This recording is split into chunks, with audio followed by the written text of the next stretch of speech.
right, welcome to a special edition of After the Whistle. So today is June 30th. It is Independence Day for DR Congo. So I figured let me do a special episode. And today we have founder of DR Congo Basketball, John. How's it going, John? I'm doing great, man. All right, Thanks for having me. no problem. John's out there in Texas where they got the nice weather and we got rain. So Essentially, yeah. it's all good. So we going to chat about DR Congo basketball and just the whole basketball culture in Congo, reshaping it. We have some guys in the league right now, some in college and up and coming. So first, what got you started with DR Congo basketball? Well, I'm Congolese first, right? So born in Congo, wasn't raised there, left when I was really early, young, like I was 6 months old. But that pride for Congo was instilled in me at a very early age. My mom and always preached that you're Congolese first, from Zaire and everything. And then when I started playing basketball, my mom always been my biggest fan, biggest supporter. If I needed anything, she went far and beyond. So I started playing basketball in elementary school, and at that time, Mutombo was the only Congolese player in the NBA. So somehow, some way, I don't know how, she managed me to get on the phone call with him. So I spoke with him. I was, fourth grade, maybe fourth or fifth grade. Mm-hmm. And the first question he asked me, and I still remember today, was, are you from Zaire? Are you African? It's the first thing he asked me. And I was like, yeah. And he's like, yeah, well, make sure you remember that, good luck when you play basketball, listen to your coaches, work hard, blah, blah, blah, the whole nine. But that question that he asked me was very, it was an important place in my heart. And I always remember that. So then, I played, high school, a little bit of college here and there. I think in high school, I knew I was not going to be a professional player. By that time, I already figured out. But I always wanted to be involved in basketball and involved in helping my country. So once I stopped playing, I got right to coaching little 8 and under kids. And we had 3 or 4 Congolese kids in there. And I was like, this is fun. I could see myself doing this, as a profession. So then I started getting a coaching, and I was like, well, what can I do to help my country? And then I started as a social media page on Instagram that would just highlight Congolese basketball players. I don't know, Mukala Kabongo of University of Texas, of Congolese ancestry. And I would post, and that was about 5-6 years ago. And the page kind of got popular, and people would contact me and say, hey, can you post me on your page? And come and find out there's Congolese hoopers worldwide, and that made it like a community of Congolese hoopers who could share their pictures and the highlights. And also, a lot of us who, let's say, were born and raised here in the States, but then we go play in Germany, and then you didn't know, there's people over there in Germany, and it's, Philippines and China and so on and so forth. So that's what my page was originally. And then I was like, what can I do? Can I do more, And then me being here first, I was like, well, let me try to help out the Congolese here, the young youth, trying to, I'm a high school coach in Texas. So all the high school hoopers are like, hey, if you need some help, I can contact some college coaches, need some scholarships, this and that. Then we got into that. And then I was like, well, why can I just go back home also trying to help out with the infrastructure? Mm-hmm. So in 2017, I went to Kinshasa, and I hosted a small clinic. Very small, 200 kids showed up, but it wasn't no huge thing. What it was, I showed up. I seen a video of this lady that was doing, because first of all, Kinshasa is a city of about 10 to 20 million people. They don't have a real census on it. And it's a large city with a large youth population. And basketball is very popular. So there's a lot of training centers throughout the city. Just people just say, hey, man, there's all these kids doing nothing. Come here and hoop. I'm going to teach you how to play basketball. So there's a whole bunch of them, and I see one lady on YouTube. So my thing was, I'm going to go back there. I'm going to provide her jerseys, uniform, whatever she may need. So then I went down there. I said, can I come back and do a basketball practice, very small practice, just bring me 20 kids. 200 kids showed up the next day. But I was like, this is great because these kids love basketball.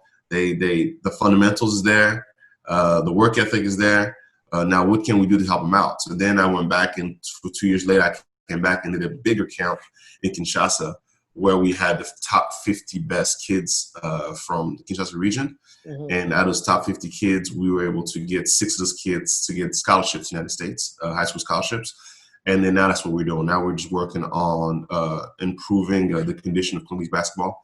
And we work with the coach, local coach down there, trying to do more camps and more clinics, and then just trying to get more Congolese players in NBA, FIBA, NBA Chinese league, and we just want to put our players in the highest leagues possible because the talent is there, the love for the game is there, but unfortunately, the infrastructure is not there. So my goal is to try to help out actually build the infrastructure, and then revitalize the Congolese basketball culture. Yeah, that's kind of, and it's kind of hard to do too, because as you said, Kinshasa is such a big.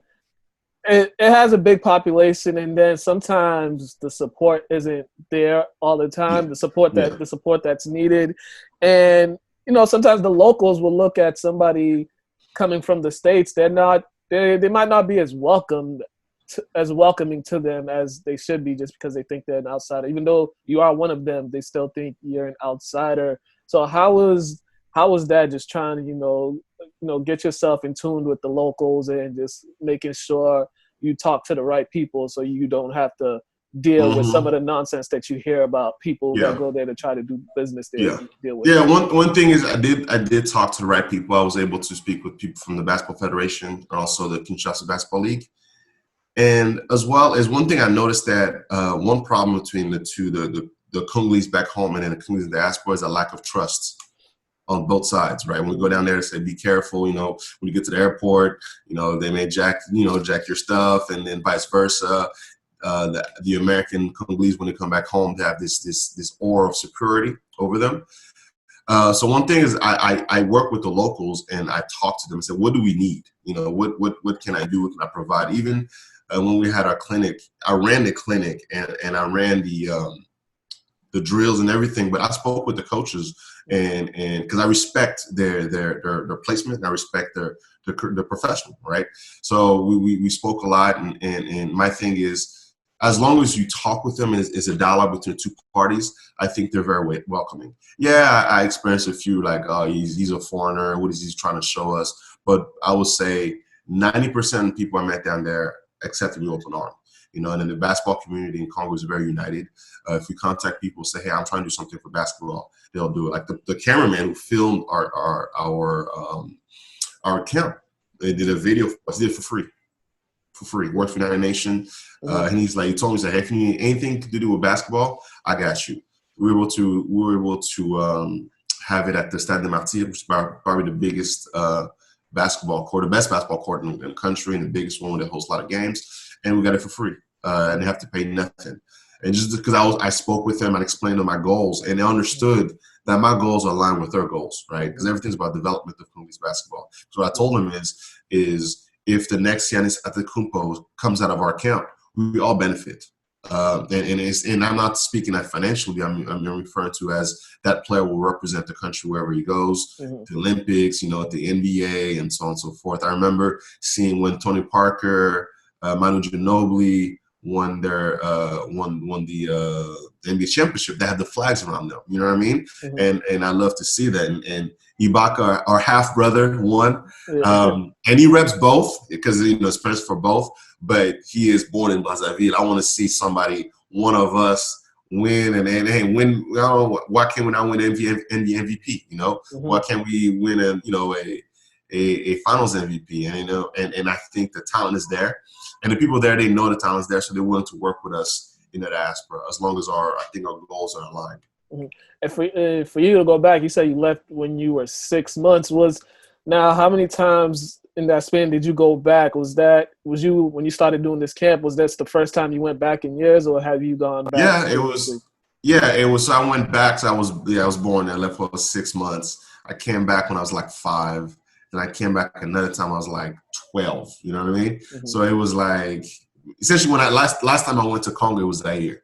That's how long ago I left. But I came back and man, it's home. It's people accepted me, and it's beautiful hearing people pronounce your name the way it's spelled, but the way it's meant to be pronounced. Yeah. You know, people speaking languages, your language.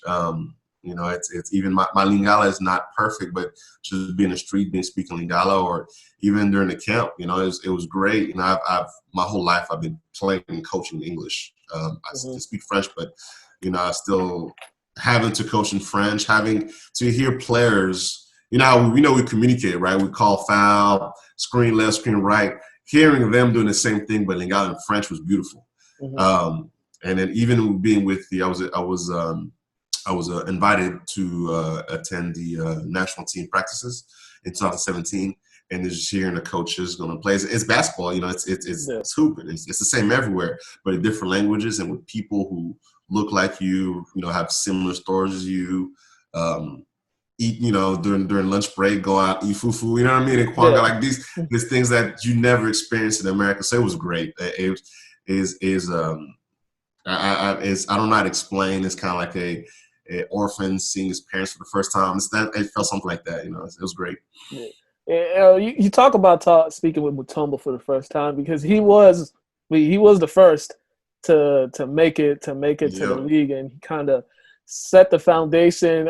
And then since his basketball journey, we've seen guys play in college. Some got to the NBA, but didn't have a long stint, but they still were able to do something with that. Just talk about that foundation that he laid forth for him being the first one to be drafted and to be an all-star, have a Hall of Fame career. Yeah, he's the godfather, right? He's the godfather of Congolese hoops, and he opened so many ways for just African basketball players. You know, you look now in 2020, you look at NBA rosters, there's an African name on each team. You know what I mean? But like in the 90s, there was him and Olajuwon. You know, you could put a new both there for a second, but like he opened a way for us, and you know, one of the first French-speaking African in the NBA, first Congolese, and then he also supports the Congolese basketball community. The 1996 team, the women's team that played Atlanta, he funded it completely. You know, from jerseys to travels to training, it was all him. You know, and then he's invested in also in Congolese basketball community back home. So it's great having him, and you know, my goal, I was telling the coach down there, is we're going to make it to Olympics one day, the next Olympics, 2024. And all of Mutombo is going to be there, and all the other ones that lay the ground for today's resurgence of Congolese basketball will be there because of people like him. You know, I don't know if you also know of Mwadi Mabika, who played in the NBA for the Sparks. You know, she's another great lady. Now, I had the blessing to speak with her, and it was great. And those people that we looked up to, because they made it when they were the only one there. Because now there's a few of us here and there, but she and him were the only ones. So yes, it's great having those people as godfathers and as ambassadors of Congolese basketball. And if you look at it full circle, now his nephew's in the league playing for the Clippers. So his nephew, then his son. I don't know if you heard about his son. His son is pretty darn good. He's one of the top recruits in high school basketball. 6'10", plays like his dad, look like his dad. So old school post, right? It still exists. Yeah. So we're seeing more of it. Just talk about some of the players that you guys have brought to the States, have gotten college scholarships. Just talk about those players that you guys been able to help out. The one that we brought is they're still in high school. They're still in high school, but within people that work in my company, they've brought over 20 kids. So they also have kids in college. So essentially, through our umbrella, there are 18 kids right now from who are DRC Elite, we call them, who are either with DR Congo Basketball or with the previous organization that combined with us. They're here in the States. So we got, I'm trying to think off top. You got like Jeto Tisupa. He's at Texas Southern. Before that, he was at Mississippi State and Arizona State. You got, I don't know, we got another brother at New Mexico Junior College. We've got another one at Tau Junior College. You got another one at Idaho State. Trying to think. So there's 18 of them. I'm trying not off top, but there's about 18 of them in college. And right now within DR Congo Basketball, from my last camp, There's 6 of them in high school. They're all freshmen and sophomores. And then and the thing about our camp and our organization is we know not everybody's gonna come to America, right? They don't, we already know with the current administration, there's quotas on how many come from African countries, and we know that it's a little hard to come. And then with the coronavirus, so what we established is back home, those who don't qualify to come, we still provide them training year round. So they get trained year round, and that's working with the local coaches down there. So with the local coaches, we work with the local coaches. We show them drills that we do in America, player development skills type drills. And then we also provide them financial things that they may need, like things like we take for granted, like a whistle. Down here, a whistle is you go to Walmart, get for $5. Down there, it may cost you $20 to $40. You know what I mean? It's harder to get. So things like that, whistles and whatever these coaches need. And then as a return, they train our players for free, year-round training. And then our players, we try to get them to the next level because, you look at, I always say, a guy like Luka Doncic, the reason Luka is so good is at a very early age, his parents found out that he could play basketball, right? And then they put him in the best basketball academies. They trained him, sent to Spain. Then at 19 years old, he's taking over the world, right? But the majority, which it's a great accomplishment, but imagine if we had a better infrastructure. All the NBA, all the Congolese basketball players who made it to NBA, beside Mudiai, who grew up in America, all the other ones, they were discovered at 16 years old. You know what I mean? But they were still able to make it to the league. So imagine like a Joel Embiid, I know he's Cameroonian, but imagine Joel Embiid and he had picked up basketball at 12. You know what I mean? You look at same thing as Siakam. Siakam, I think he started playing ball at 16. How do you pick it up at 11 or 12? Then we can produce more LeBron James and Doncic and so on and so forth. And the skill set is there. Yeah. Like I said, I remember the 2019 camp when we got there. I was like, there's a lot of 7-footers. There's a lot of 6'10" kids. And you look at population, right? And I look at numbers like you think of the NBA is what 80% African Americans, right? And is what 30 million African American in the United States. Yeah. Well, there's 90 million Congolese in Congo, so there's more Congolese than African Americans. Therefore, if you look at the possibilities of Congolese playing here, if you're giving us the same opportunities to play, we can get as many kids here as they have. You know what I mean? Mm-hmm. And that's my thing. So like we want to develop early, find them early, really from like 10 to 13, and then put them in our institution and train them for 3 or 4 years, and then bring them here in high school or college. Yeah, the most important thing is these kids getting the opportunity to go to school because unlike the U.S. schools in Africa, these kids have to pay for school from a young age until up, and some of them can't. Some can't pay, and then some, that's when they end up getting lost and just not great things happen. If people look at the history or just look at the country, a lot of kids are not going to school because they can't afford it. So I think the best part of this is giving these kids the opportunity to go to school and get the education, just so they can bring back what they learned to help bring the country to modern times. Because there's no reason why in 2020 that the richest country in the world is in bad shape the way it is. Yeah, so in Congo we don't have like we have here, student athletes. It doesn't exist, right? Is you just have athletes, you have students, and you have these clubs where the kids play, and that's the reason why I'm really big on bringing the kids here to America versus going to Europe. Is one thing I say all the time is we had one kid from our camp, Nikas Lemba, who is top 5 in the state of Indiana, right, as a freshman, which is great. What I told him is, hey, you make it to NBA, man, that's great. We're happy. But worst case scenario is somebody's going to pay for your education.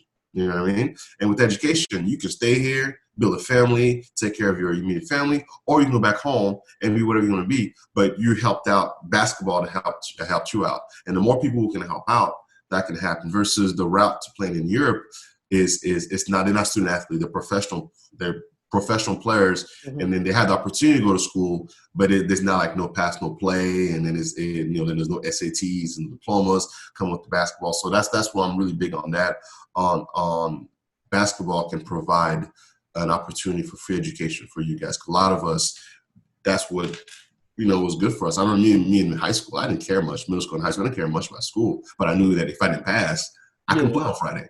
Yeah. Yeah. So I had to have the discipline of going to school, and then because of basketball, I was going to college, and basketball pays. Basketball is, I'm a professional basketball coach, so my kids eat because of basketball. So these opportunities when I have back home, and I want to provide that for our Congolese basketball players. And then on top of just if they'll be professionals, there's also more opportunities now too. With the NBA, you got the G League, you got the Canadian Basketball Leagues, you got the European leagues, you got the Asian leagues, and then you have the new NBA African League, which is another opportunity for Congolese professional basketball players to play. So if we can develop as many as possible and send them there, it's going to help us out. And then selfishly, it's going to help out the country, because then these professionals come back and play with the national team. I still remember seeing Spain, Argentina, Greece beat the United States. I saw Nigeria hang with the United States, and in Nigeria they get, they loaded now. So why can't we do the same thing? I see those other countries not being jealous, but being like, if they can't do it, why can't we? Yes, but when you look at other countries, you just like, we got the same population or even bigger population. We just, we just don't have the proper structure that we need at this time, which we'll get there eventually. Talk about being in Dallas now. There's a big Congolese community in Dallas. Different parts of the state, there's big Congolese communities. Just talk about being in Dallas and having a community of Congolese over there. Yeah, and that's great, because having in Dallas, like their Congo Basketball is very involved in the local community, Dallas-Fort Worth community. We've hosted 2 basketball All-Star games for Independence Day, and then me personally, I'm a history teacher. I provided history classes, French lessons here in the community, and they say there's close to 10,000 Congolese here in Dallas, so it's pretty cool. So then I think that also kind of prepared me for Congo, in the sense of living in Dallas-Fort Worth. You can go to a restaurant and buy fufu. You can go to a restaurant and buy kwanga. During the summer, there's weddings almost every weekend. So with the language, the culture, the this and that, going back home, it wasn't too distant. It was different, of course, but it's like I'm kind of used to it. I'm used to the language, to the culture, and it wasn't that I've never seen Congolese people. It wasn't I grew up alongside Congolese people. And before living in Dallas, I lived in Montreal, which is a very large Congolese population too. So I was kind of prepared. So my whole life, I kind of lived quasi in Congo versus from the outside. Yeah. So 60 years of independence. Today marks 60 years of independence. I always say we still have a long way to go, but slowly but surely we will get there. Just for 60 years of independence for DR Congo, what are your thoughts on that? Well, me personally, I'm optimist when it comes to Congo, right? I know a lot of people now like, well, we're not free, we're poor countries and this and that, but I'm like, but 60 years, if you look at a nation, that's young. That's a young nation. Congo is a young nation. How old is America? You know what I mean? And then you look at America from being like, they had a country, then they had a civil war within the first 40 years of existence, something like that. And then we know that a lot of these ethnic race issue hasn't been solved, and how many wars have America went through, and then the Great Depression. So it has ups and downs, right? But I know a lot of time when it's looking on the African standpoint, it's the worst of the worst, right? But with me, I'm looking more of on a positive note. It's like, okay, we're a country 60 years, 6 years deep in it. We're learning every day. We're getting better. From 2017, 2019, I saw some differences. I saw some improvements. And then as well as my thing is, I think it's the diaspora that's going to come back and save the Congo, right? You look at just some other nations. Italy is standing because of American Italians. You know what I mean? Ireland is standing because of the American Irish Americans who, they support local economies, to send money back home, they travel and all that stuff.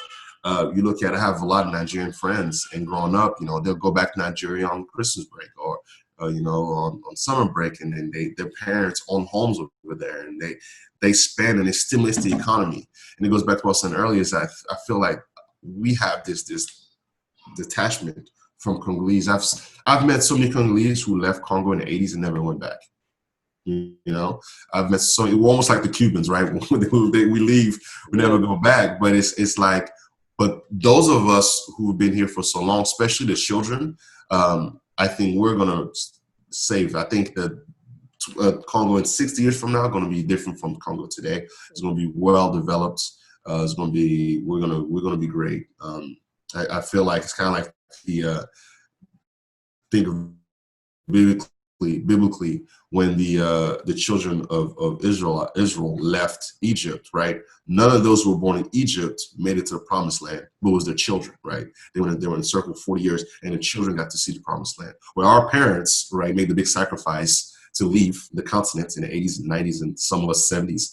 And then we're here, we're all taught, learn the language, learn the Western ways. And I think that what we learn here, if we bring it back over there, we can fix the country. And it's everything, right? From TV and radio broadcasters, from teachers, from lawyers, from engineers, all those professions will go back home and save it versus us being dependent on the central government. Yeah. The central government, we know it's tribalism, we know it's corruption, we know it's favoritism and nepotism and all the isms that you want to throw in there. Yeah. But the diaspora, if it's that's going to free us. That's going to free us. But it starts with seeing the Congo in a positive way, and then also loving your country. And I think that's going to help us out. Yeah, and also one thing I think this is just me. I think we got to do. We need to stop having everyone have their hands in the pot. Everyone that's not Congolese got their hands in the pot. When I say that, I mean they got their hands in the country with certain things, and they just in there, out, in and out, just extracting, taking things from the country, and this is not their home, right? Yeah, so it's like we got too many people stealing, and we're not doing nothing about it. So most definitely. That's what they. All right, so for DR Congo Basketball, tell the people if they want to know more about DR Congo Basketball, please let them know website, social media, all that. Yes. So you can follow me on Facebook, Instagram, Twitter, right? DR Congo Basketball, hashtag DR Congo Basketball, hashtag Congo Hoops. Also, my website, www.drcongobasketball.org or www.drcongobasketball.com. Both of them will come to the same site. And also, we have a GoFundMe to raise for our camp. Our camp is our biggest, project, our biggest initiative, because we have a lot of initiatives back home. We have coaching clinics, we have coaching newsletter, we have coaching training program, we have player development program. We do English lessons. We supply school supplies, also as basketball equipment. So you can find all that on the website. How to help us out. And again, if you feel you can help out any way. I mean, like this school year alone, we sent back over 100 jerseys, slightly used jerseys. We sent back. We had slightly used shoes for the community, because over there, I mean, if you're 14 years old and you're 6'8", it's hard to find some size 15s. Yeah, you know what I mean. And they exist. Those kids are there, and I tell you, those kids, man, there's no excuses. They will show up, play at 1 in the afternoon in 90-degree weather with 90% humidity, on courts that have big craters in the middle of the court with old rims that if you dunk, you may get tetanus. You know what I mean? But there's no excuses. The water condition, these kids are drinking water out of these. I don't know if you've seen, they drink water out of plastic bags. We don't know where the water comes from, but these kids will show up. If you tell those kids, come to a court at 6 a.m. for workout, they'll be there. They'll be there. And I'm here in Texas. You ask our kids to go outside, please. Everything is indoor in Texas. I mean, so it's there. So if you wanna help out, the website, social media, I'm also on LinkedIn. You can find and then I'm always available, open. So if you have any questions, I'm here. If I touch your heart, please commute with us. And then I'm gonna leave by saying that I'm telling you, man, that Congolese basketball is coming. Yeah. The number one high school player is Congolese. There's about, like I said, 10 really good Congolese high school basketball players right now. You got some Congolese players in college. Oscar Chibwe of West Virginia, who's a man-child, is a beast. And then you have others playing in Spain and in Italy. The top European big of 2023 is Congolese. We're in Asia. There's a lot of us in the Philippines. Few of us. We have one kid from our camp who's in Japan right now, killing it. So I'm telling you, man, we're coming to a court near you, and we're coming for everybody's head. I'm telling you, we're gonna take over, and the talent is there, the love for the game is there, and then we just want the community behind the back. Yeah, definitely. And also, you should check out the on Twitter. It's the Urban Coaches Association. Yeah, you should check them out. 'Cause it's basically a coalition of a whole bunch of coaches, African American coaches, high school, college, and they just do a lot of Zoom calls and just try to bounce ideas off each other. So yeah, you should check that out. They have a meeting like every other week. Thank you so much. All right. That's John. You guys have been watching a special edition of After the Whistle. 60 years of independence from DR Congo. And, we are out of here. We'll catch you guys another time. Have a great day.